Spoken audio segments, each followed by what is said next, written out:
Melihat jatuhnya Venezuela, buka matamu. Peristiwa penangkapan Presiden Venezuela Nicolas Maduro bersama istrinya Flores oleh otoritas Amerika Serikat di bawah kepemimpinan Donald Trump, baik secara langsung maupun melalui operasi hukum, intelijen, dan tekanan geopolitik, menjadi cermin bersama bahwa kedaulatan negara dan kekuasaan politik hari ini tidak selalu sepenuhnya berada di tangan rakyat. Suka atau tidak suka, wajah kekuasaan global telah berubah. Jika dahulu kejatuhan seorang pemimpin sering ditentukan oleh gelombang besar rakyat yang turun ke jalan ratusan ribu, bahkan jutaan massa dengan satu tuntutan bersama, maka hari ini peta itu tidak lagi mutlak berlaku. Mobilisasi rakyat tetap penting, tetapi bukan lagi satu-satunya faktor penentu. Dalam konteks dunia kontemporer, Donald Trump baik sebagai Presiden Amerika Serikat maupun simbol kekuatan politik kapitalis global menunjukkan bahwa kekuasaan dapat dijalankan tanpa harus menunggu konsensus rakyat. Mereka dapat menggerakkan kombinasi kekuatan kapitalisme global, sistem hukum internasional yang timpang, jaringan intelijen, sanksi ekonomi, operasi politik, dan superioritas militer. Hasilnya seorang kepala negara bisa dilumpuhkan, diisolasi, bahkan diambil dalam waktu singkat tanpa perlu ada revolusi rakyat di dalam negerinya.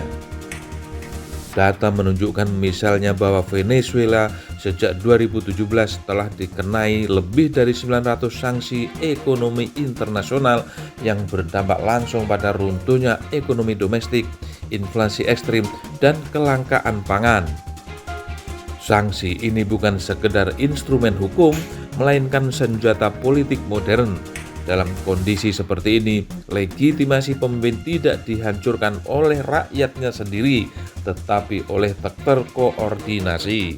Dari sini kita belajar satu hal penting, kekuatan rakyat dalam demokrasi elektoral bisa dilemahkan ketika berhadapan dengan kekuatan modal dan militer yang terpusat.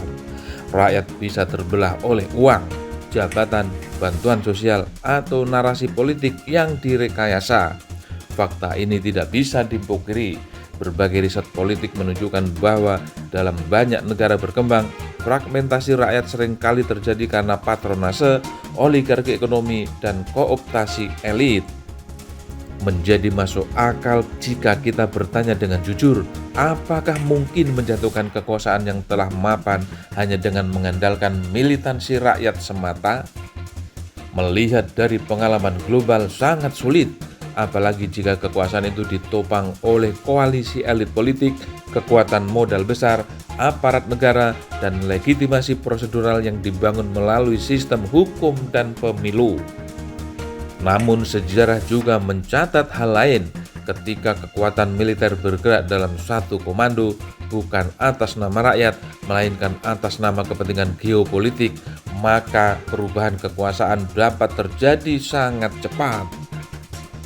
Kasus-kasus di Amerika Latin, Timur Tengah, hingga Afrika membuktikan bahwa kedaulatan nasional seringkali runtuh bukan karena rakyat kalah, tetapi karena negara kalah menghadapi kekuatan global.